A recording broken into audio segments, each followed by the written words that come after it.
Now, I still stand by my views on the war with Syria. I think it's doomed to fail before it even starts. And I think we are incredibly hypocritical because, well, they were, like, we're saying, oh, we're doing this for humanitarian purposes.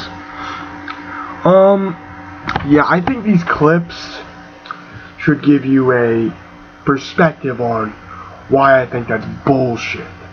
And why this red line thing is possibly bullshit. That we get is, well, you know what, it's good for humanitarian reasons. They talked about how chemical weapons are a red line, so it's a red line and we should act accordingly.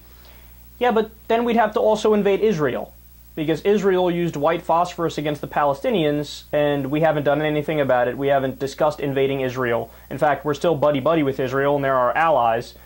We haven't thought for a second to punish them. They get to use chemical weapons because they're our buddies. So as long as you're our buddy, that's all that matters. You know who else we'd have to invade if we were serious about enforcing this red line on chemical weapons? Ourselves.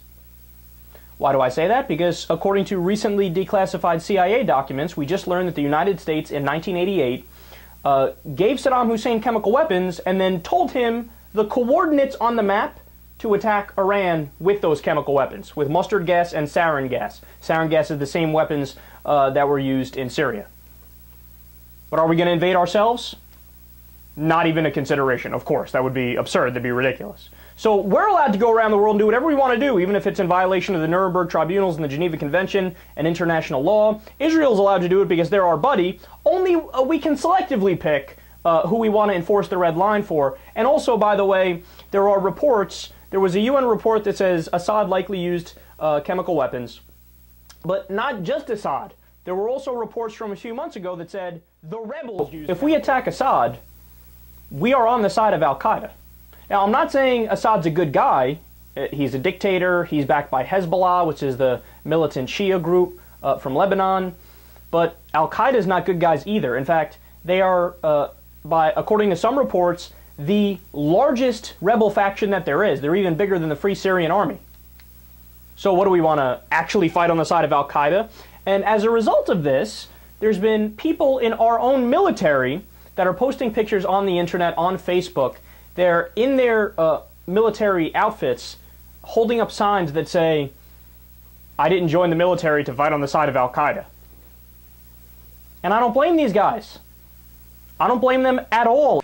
Chemical weapons. The use of chemical weapons by Syria stated multiple times during President Obama's speech about Syria. Now, anytime that the humanitarian element is used as the reasoning for military action, in this particular case, people are getting a hit with chemical weapons, we need to go in there.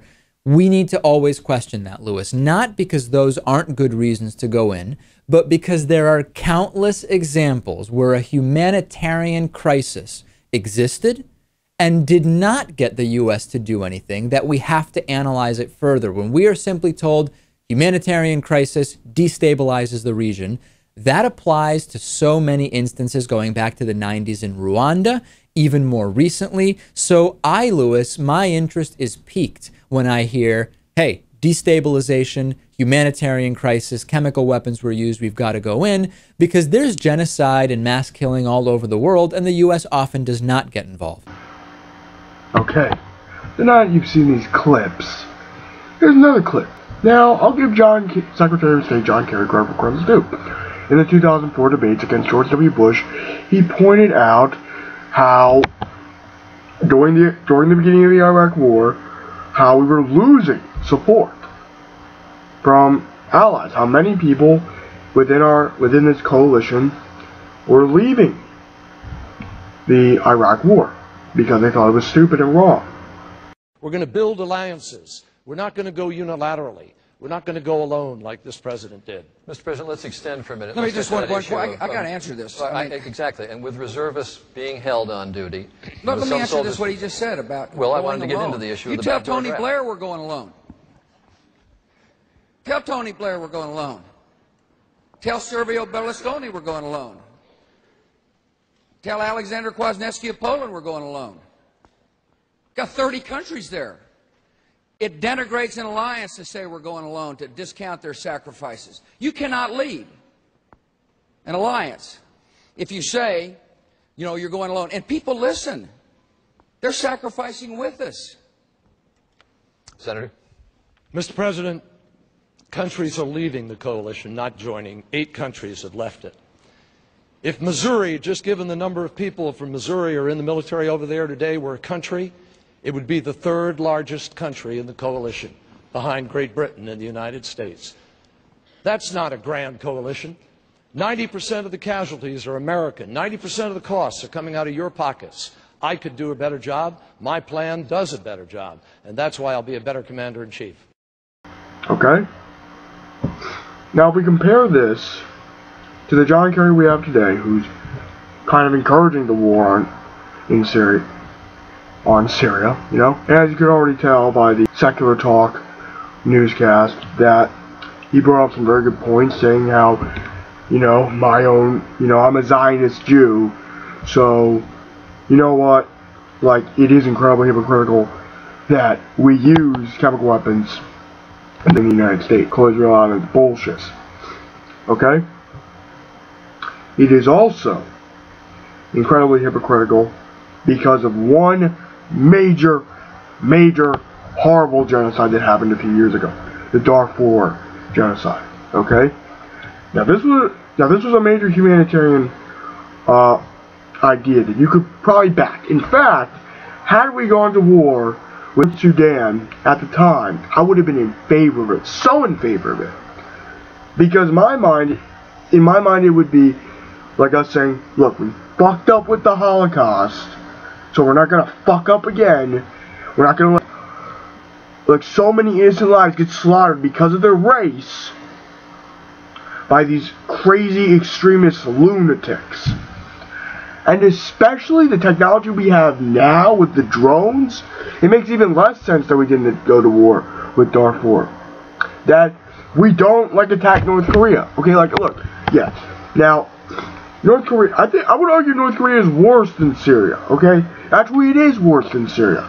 Because you don't hear Syrian people resorting to cannibalism. Now, if you don't believe me, this is from the David Pakman Show once again. And these are not reports that indicate that this is a new thing. It's simply new reports that we're getting that seem to be more and more directly linked to the reality on the ground, suggest that people in North Korea are basically eating each other to stay alive, in some cases killing each other to eat each other to stay alive. So, yes, North Korea has resorted to cannibalism, and I think that would be a very good reason to go to war. And Kim Jong-un is a young, fascist lunatic who's starving his own people, and that's a good humanitarian purposes. And not to mention, as you saw earlier in the Secular Talk program, he brought up that we'd be helping Al-Qaeda, and how our own service members are saying, I'm not going to do this. I didn't sign up to support Al-Qaeda. Okay? Like, what we're doing now with Syria, the concept of us going to war with Syria, is such a doomed to fail kind of mentality. This is the same stupid mentality that got us fucked over in Iraq. It's going to get us fucked over again. I don't want another war. Okay? You know, I've lived through, in my lifetime, this whole war on terror. Okay? I've lived through the Patriot Act existing in my lifetime. I don't want to have another war. I mean, the Iraq war wasn't that fucking long ago. That clusterfuck wasn't that long ago. That ended less than 2 years ago. And Obama wants to, like, pull troops out of Afghanistan, which is great. Don't get me wrong. That's great, okay?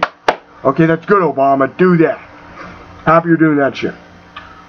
But war with Syria is stupid, is incredibly dumb, is ill-advised. 90% of the people in this country know that a war with Syria will be another fucking clusterfuck. Now, you might point out to Libya as Obama's skill as commander-in-chief, okay? But I don't think this will be like Libya. And I was even against Libya, and I still question Libya in many ways. What we need to do is to not go to war with Syria. What we need to do is to look for, you know, maybe we just stay out of this conflict, I think. You know, just leave Syria be. I mean, stop it. The bigger dick contest ended, in my opinion. So that's all I have to say. Live long and prosper and have a nice day.